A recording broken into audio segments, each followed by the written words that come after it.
Welcome back to another edition of the Rose Quartz Divorce Podcast, where we are diving into alternative takes and reframing the process of divorce, breakups, grief in general. I am one of your hosts, Diana D'Amato. I'm a meditation teacher, longtime advocate of self-care practices, a mom, an entrepreneur with something like a million things going on at one time. And that's just the way I function. And that's the way I'm checking in right now. I am spinning plates. How you doing? Hey everyone, hey Dee. My name is Steven. I am a dad, I am a visionary, I am an entrepreneur, a wellness advocate, a friend.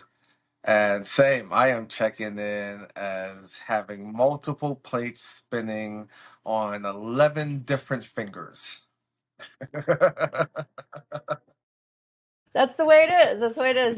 There's some yoga texts that talk about being omni in many ways. So this is sort of repetitive, but omnipresent, being able to be present in many different places is one of the superpowers that you develop through self-inquiry, self-awareness, and that whole exploration of what's possible when we are willing in this life to do the hard things, put in the effort, but in that process, finding the flow, finding the ease. For sure. Yeah, so that's what you're doing, Stephen. And there's even a lot of texts that I was always fascinated with about, things like walking through walls. And I think about how technology has allowed us to do Yeah, that, for you and I to be able to be here together today, and for anyone who's got us in their ears to be here. We're all in the same net right now. that's amazing. That's a brilliant point. Wow. Wow. It's pretty cool, right? Yeah, for sure. So, and I get that. And I think many people are like that, whether they're entrepreneurs like us or not, you're still spinning many plates. And the way you do that is, as I've said before, is not something you can cram for. It's something that your whole life curriculum sets you up for or doesn't yet. For sure. So, right. So I wanted to today, talk a little bit about us, about, why we want people to join us on this journey, who we are, where we come from, and what we've come through Mm, to feel good enough about stepping into this arena and speaking out loud about things like divorce and heartache, which I think is glossed over so many times. And just, really kind of before we finish our series on the stages of grief, to let people in a for little bit. sure. Mhm. Yeah.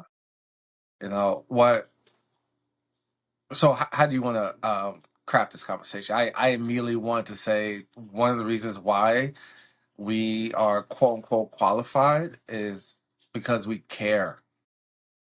Out of all the pedigrees that we possess collectively and individually, and even though we have our own separate experience with marriage and divorce and separation and all that, at the core of it all, we are two human beings that really care about one another, ourselves, and other people. Yeah, For I think you're sure. absolutely right. You have to have that heart of service, to do certain things. There are people facing jobs for sure, and then there are service Yeah, oriented for jobs. sure. So, and there may even be people that are like therapists, for example. Those are very people facing type jobs, but maybe it's more clinical, more, um, you know, um, let's say scientific, or for some people it might even be just a job, because if it's not your calling, then you're just showing up for work every day until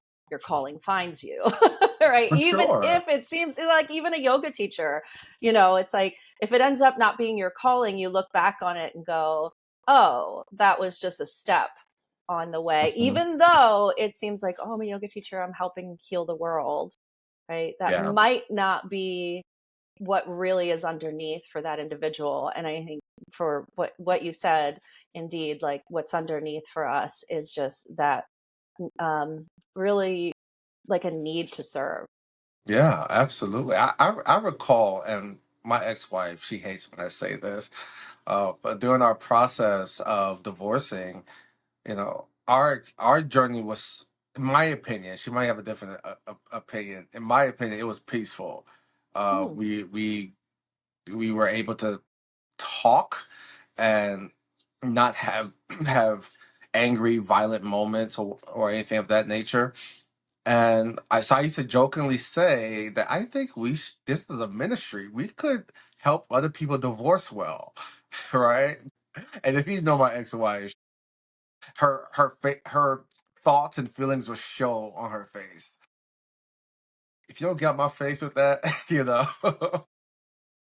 But for me, I've always had this vision of what would it look like for folks who are going through separation and divorce to have a space, an outlet where they can go through it in a way that's healthy. It doesn't have to be dramatic. Now, granted, I'm speaking from a place of privilege where I didn't have a dramatic divorce. And so I don't understand the nuances of being in those toxic, intense spaces. I can only speak from a person that has gone through it um, relatively peaceful.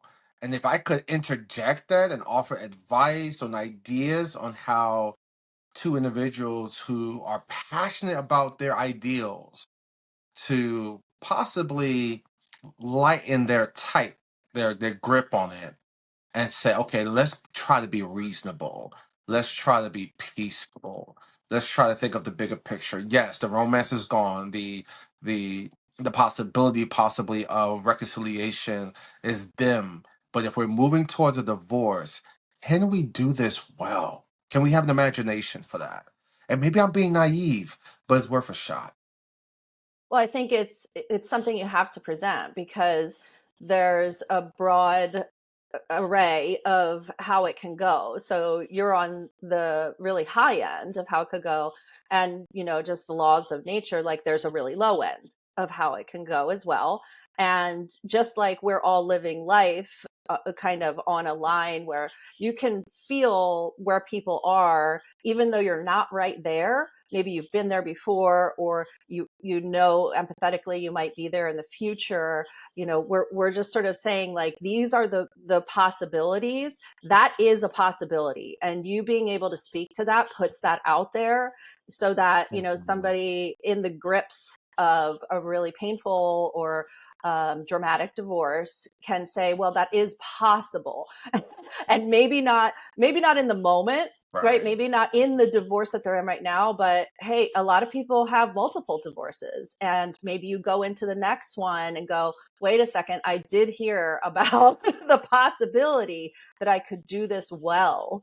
I could Yeah. do this in a way that doesn't, have all these emotional highs and lows kind of things, but is just, peaceful. And, hear some of the things that you're saying. And I can say, like, my divorce was kind of, somewhere not quite in the middle, but it was towards the lower end, not all the way at the end of the Sure. bottom of the Yeah. barrel, but there were some very harsh, dramatic moments. Here's the thing: the marriage had harsh, dramatic moments. So, and what I've Mm. always said is your divorce is a magnification of what was going on in your marriage already. It speeds it up and it puts it in this little container of time. And you're going to have all of those experiences real fast and real Yeah. hard. Right. Wow. So I was already having those problems, those dramatic, feeling hurt, feeling misunderstood, feeling unsupported, feeling like, I was never going to be able to hit the marks that my partner wanted me to hit. I wasn't able to hit those marks in divorce either. I just, I wasn't going to be able to. So, what I want to share, though, if we can rewind a little bit, is how I went into my marriage. And I think why I was so afraid of divorce is because of how I grew up. So, my father was married 5 times, and that's a lot, not the most I've ever heard of, but most people have a little chin drop on that one, like 5 times. And I was there while these divorces were going on. And this is something I never wanted to go through. I never saw a peaceful divorce. And honestly, Stephen, like it is always like so interesting to me to hear your perspective because I never even heard of anyone having a peaceful divorce when I was growing up, and it was probably the way I grew up, the world I grew up in, that it just wasn't a thing. It was like divorce is bad. That's all there is to it. And there's no other way. So there were some pretty impactful problems. Like the first time I went through a divorce with my dad, and here's another reframing of things. And I say this about my own child: your child's going through a divorce. Yeah, for So sure. when we talk about kids, Yeah. in this saying, it's like you have to take into account that now that child has been through a divorce. Okay. So we think it's just us, All right. but it's fully part of that kid's experience too. They're not just part, off to the side. They are part of it. So I went through the first divorce with my dad when I was 6 years old. He had married a woman who he was introduced to through the family. So he married his sister's husband's niece. Okay, so no blood relation, but in the family. He married her after my mom passed away. And I think there was a lot of like setting up and kind of like, oh, he's got this daughter to take care of, he needs a wife. At the time it was like hurried along kind of thing. And then he moved us from Philadelphia to Hawaii. So we were then away from everything familiar, which is really hard for little kids. And then she got pregnant pretty immediately in Hawaii. So she's away from her family. I, also don't know anyone there. My dad was starting a new job there. Um, she got pregnant and they broke up before she even delivered the baby. He moved out and left me with her. And I mean, it was very chaotic. There are definitely at least two interpretations of how it went down, his side and her side, that are dramatically different. And I just remember being sent back to my grandparents in Philadelphia on the plane as like a 6 year old. They used to like let you fly and wear this badge, and the stewardesses would kind of help you along. And then I was back there for over a year waiting for my dad to finalize his divorce in Hawaii. Meanwhile, my sister's born in Hawaii. And I really never we never were together. She was 5 years younger than me, and it still is. and, so it was a very unusual situation, like, and very dramatic. I mean, we're talking crossing the map and babies being born and, kids being away from their one parent that they have left. And Mhm. so this is a perspective I come into this work with as well, is that to me, it can be very chaotic. You don't know what's going to happen. And that's the kind of help I like to give people is like, um, if I'm working with a client who's going through something, there's nothing that you need to hide. There's nothing you can't tell as a story. There's nothing you can't say. I really feel like I'm a good container for people to share the things that they think are just, you won't believe this. I believe you. Yeah. Yeah. Your story prepares you for this work, for sure. My parents have been married for 42 years, and they both came from a broken home, so to speak, or a divorced home. Their parents were divorced. And so the idea of divorce, to them, was not a question, because they experienced the impacts of a divorce or their fathers not being in the home.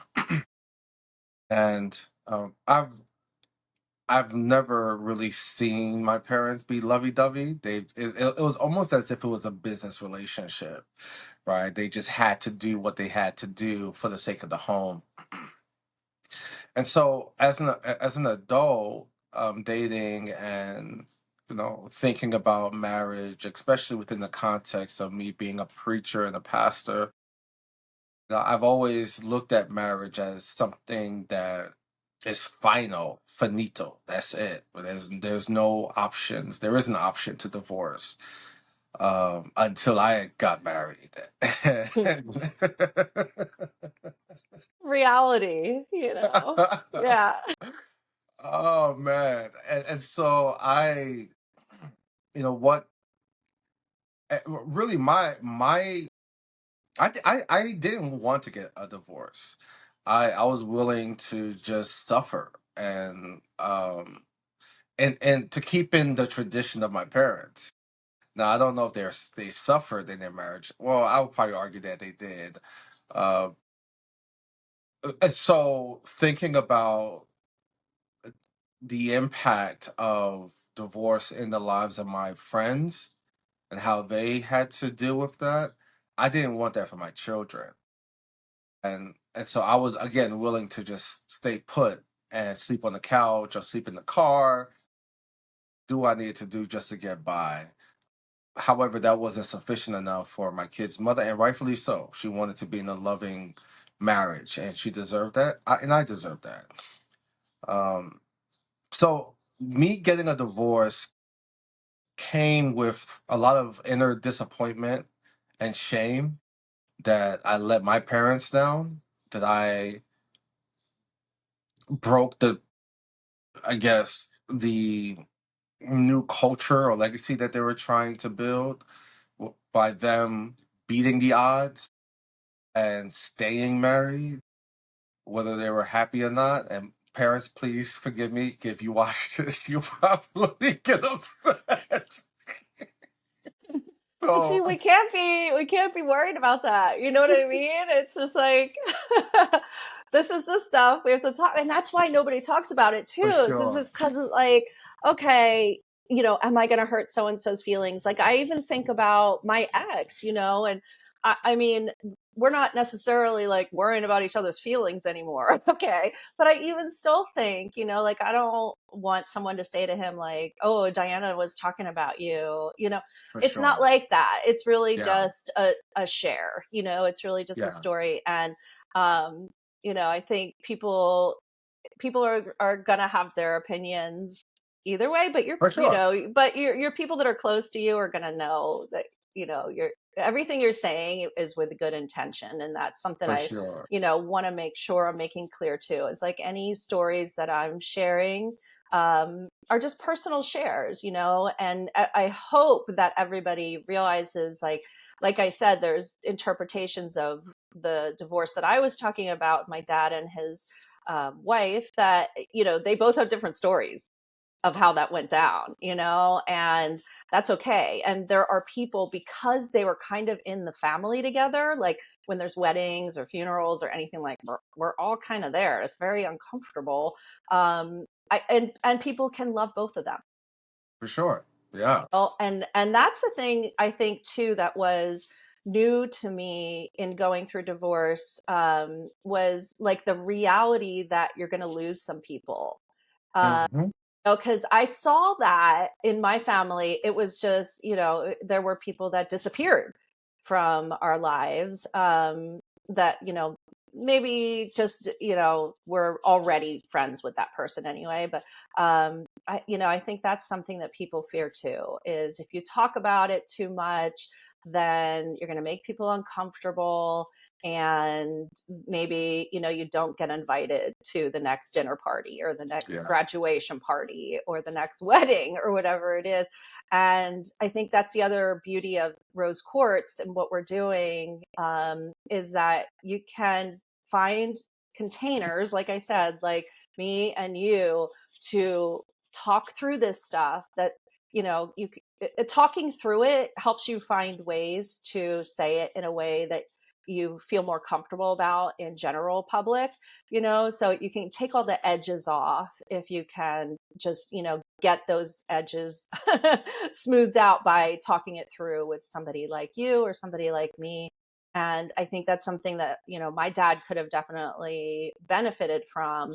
And maybe he wouldn't have gone into the following marriage still like with this, edgy kind of feeling, Sure. So my dad did get married again after that. And they were a couple that always seemed to be fighting, but like somehow stayed together. We all know these couples, right? Where there's always like, I don't know, like snarky remarks or, things that you just know something's not quite right. Maybe they're not a match and they get married anyway. Yeah. Yeah. And that was the next divorce that my dad had. I want to tell you another story. So he got married again, and this was a shorter marriage, a couple years. But this woman was not a woman who was like really into children. So I got sent to boarding school, which was a huge problem for me. And that's when I started getting in a lot of trouble too. I got myself kicked out of boarding school and had to re-enroll at a public school locally, which was what I wanted to do. And so then I was at home and really experiencing all the fighting. So this was the first time I was in a home where there was actual violence and anger, whereas that last one I was littler and he just left. He just up and left. So this next one, they were always battling. There was a lot of like socializing going on with that particular phase of his life. So they would have parties, they would go to parties. There was always lots of like drinking and things like that going on. So I was exposed to all that as well. And just, there are things that I'm very careful about now, um, with my kid that are based on things I saw then. You just don't want your kids to overhear stuff. And I think specifically something that scarred me, this is like a deep share, but something that scarred me was like hearing my dad having sex with this woman, like across the house. Don't do that, people. Can we just not do that? Yeah. That is Yeah. like not okay for kids to hear. Like if you need to get a babysitter and go somewhere, or if you need to have your kids sleep over at somebody's house, do that. But that was like really, really jarring for me. Yeah. Yeah. And, and I think it just, again, it's like their whole marriage was a mess. Right. So then when it came time for divorce, there was a day I was in like seventh or eighth grade, and I used to come home and watch the Flintstones all the time. They were on at 3:05 and 3:35. It was a doubleheader, and I would lay on the couch after school and watch the doubleheader of the Flintstones. So I was laying on the couch, and the back of the couch was the opening to the kitchen. And I heard her in the kitchen. She was slamming things around. It was stupid all the time like that. And I heard my dad come down the stairs, and I heard a noise, like a bang, and she said, "What's that?" And he said, "Those are your grades." And she's like, "What are you talking about?" He said, "Your grades are in. You failed." And that's how he delivered the divorce papers. Oh, wow. Wow. Yeah. Yeah, Steven. I was not So, expecting that. neither was I. I was like frozen on the couch. I don't think they knew I was like there or didn't care, probably. At that point, like I was exposed to everything, and the kid should never be exposed to this, people, no matter how mature your kid seems at 12, 13, 15, 16, whatever, they're a kid. They're For sure. still kids, So, this is why, Stephen, when you talk, and I want to hear your take on this situation too, like how would these people resolve something like this? And, for people who are listening, who are in very dramatic relationships like this, which are super common, how do you react and respond to somebody, and they were both being mean to each other. Don't get me Yeah. wrong. Sure. Yeah. Yeah. So, I think someone has to be willing to be grounded and be in control of themselves, whether it's the woman or the man. Someone has to make that decision to say, I'm going to be under control. I'm going to choose peace. If no one makes that decision, then peace is impossible. So who will make that decision and commit to it, even if it's not reciprocated? Even if, I think too, it hurts your ego. Oh, how much time do we have? I could talk Not about enough, right? that. But I I think could, that's a big thing, right? Is like we want yeah, to win, and we've talked in past episodes about the sort of application of business terms to yeah, marriage and things, and it's like, okay, this is not a contract you're going to win or something you need to win at work. absolutely. Yeah, but You're gonna how do we lose. separate that in the moment? In my opinion, at least what worked for me was having a bigger vision than winning the battle.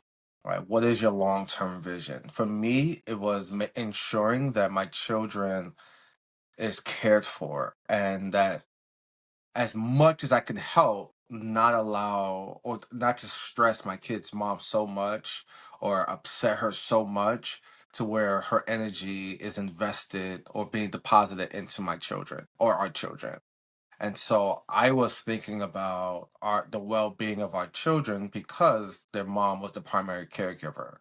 So I decided to take a lot of L's. I lost a lot, but I kept my kids in my mind. Like I'm doing this for them. And you kept your peace. Hmm. So this is interesting. So it's like you could lose a battle but keep your peace. You could lose some money but keep your peace. You could, yeah, you and like, your peace is when you have children, it's their welfare, right? It's Yes. their happiness.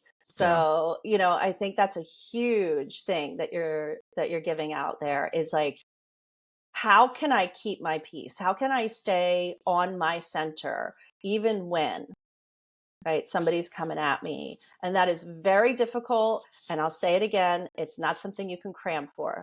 You need to have an established foundation, a practice of some kind. I am not going to lie and say I meditated all the way through my divorce. There were days, weeks probably, where I just couldn't even get on the mat, do For yoga, sure. much less sit still and meditate. But I could do a little bit of breathing. And here's the thing, I think like people don't talk about a lot too, because teachers want you to come back to their classes every every day or every Wednesday or whatever, is it's like banking, some of it. If you do it a whole bunch ahead of time, if there is a streak where you just can't, you have that in you.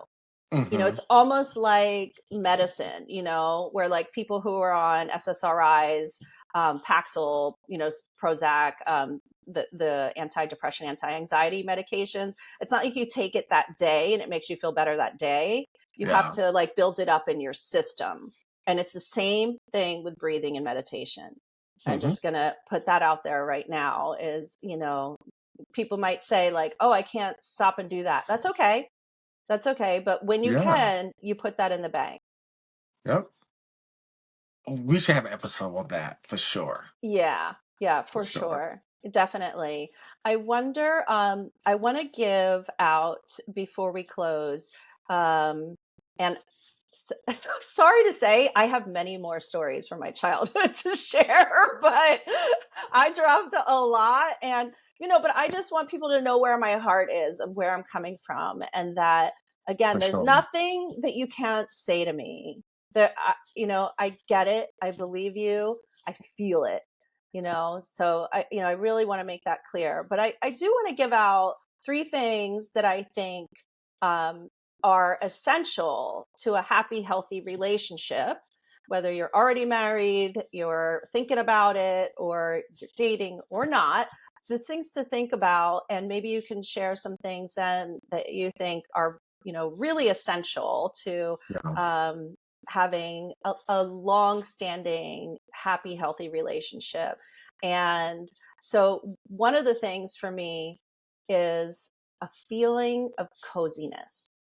Mm. I think it's like you just say that and you get okay, do I feel cozy around this person, right? In this person's energy, in their home, in a car with them, right? If you feel cozy, it's like, okay, you've got the safety part, you've got some respect in there, you've got love in there, but that that cozy kind of feeling is really, really important.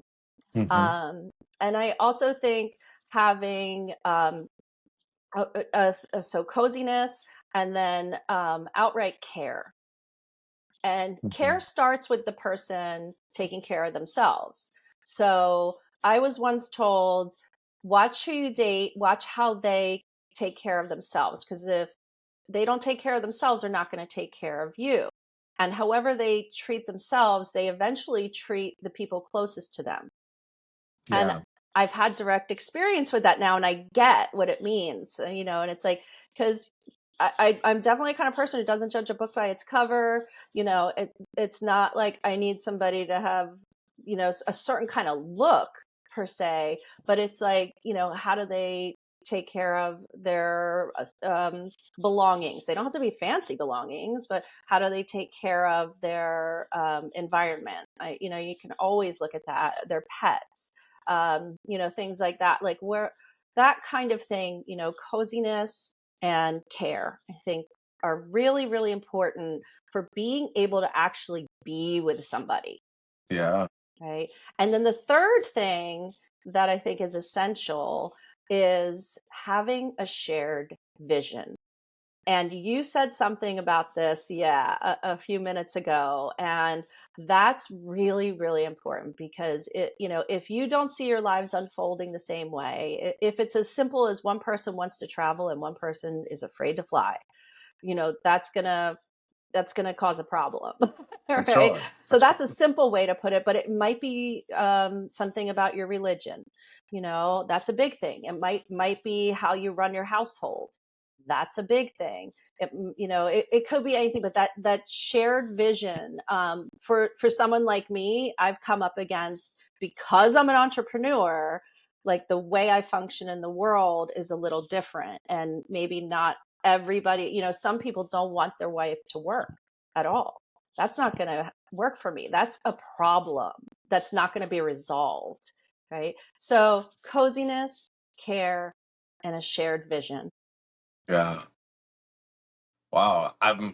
So I want to just add to that, right? Because uh, those are profound principles and tenets that transcends any type of relationship.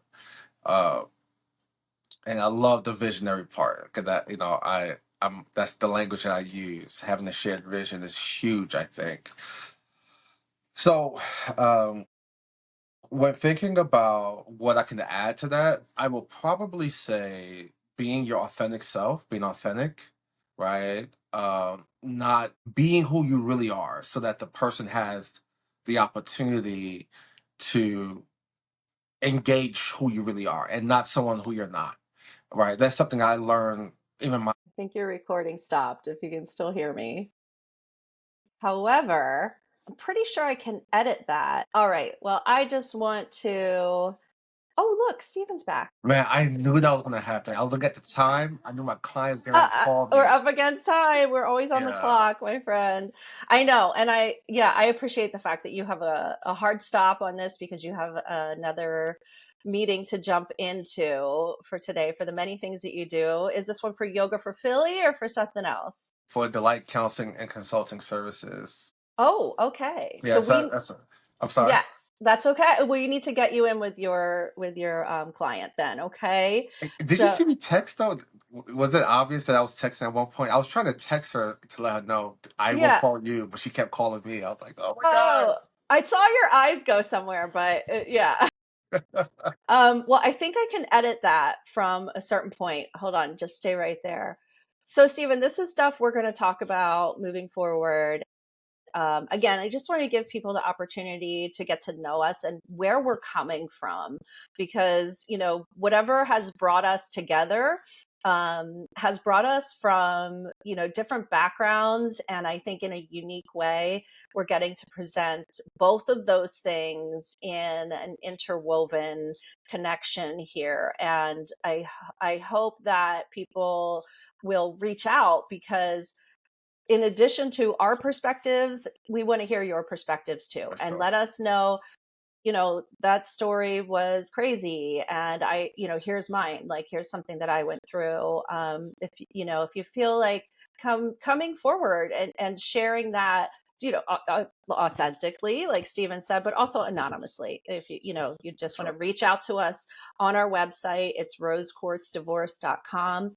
I really want to start threading these stories into the podcast, and then using Stephen's expertise for sure to help find, peaceful solutions to actually start, showing you the work that we're doing here. So you can also check us out on Instagram at Rose Quartz Pod, and please reach out there. You can DM. We'll be looking for those. I want to thank our friend Joshua Bright for the music. And I listened back to I think our first episode, and realized I haven't really done the full podcast ending for a moment. So so Joshua Bright, you can find on Apple Music or anywhere you listen to music. And he's got a lot of great, beautiful options out there for your ears. And I want to thank my friend Cecia for our beautiful artwork.